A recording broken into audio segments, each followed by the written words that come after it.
President Trump has not spoken about those massive wildfires as he prepares to campaign in the West this weekend.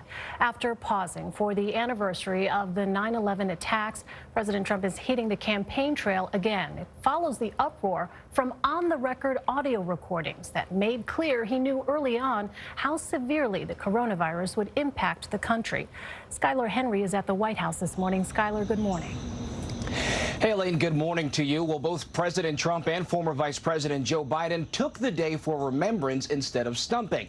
Today, they're back at it. For the president, he's doubling down on his response to the coronavirus despite the heavy criticism. President Trump is headed west this weekend, kicking off a four-stop run in two key swing states, Nevada and Arizona. The president and his Democratic rival Joe Biden put their campaigns on hold Friday to honor lives lost on 9/11. In Shanksville, Pennsylvania, we mourn deeply for the nearly 3,000 precious and beautiful souls who were taken from us on September 11th, 2001.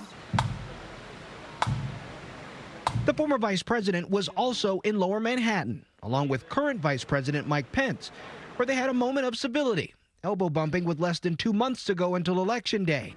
And he consoled a mother who lost her son on 9/11. Lost mine. Never goes away.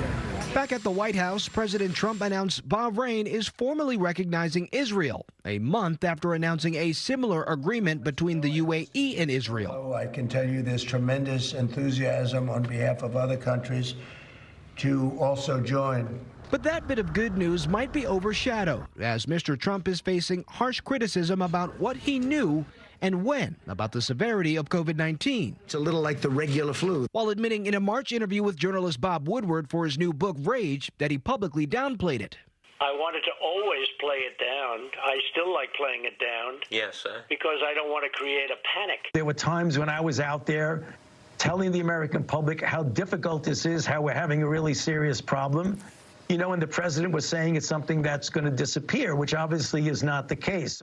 Despite the pushback, President Trump justified downplaying the pandemic, denying he lied because he didn't want to incite a national panic. Now, airport officials in Nevada are standing firm, rejecting the president's plans for a hangar rally there, citing a 50-person mass gathering because of the pandemic. Now, critics say that Democrats are trying to block the president from speaking to voters, but airport officials say that this is not a political one, but rather a directive because of the governor, because of the pandemic. Jeff? Okay, Skyler, thank you very much.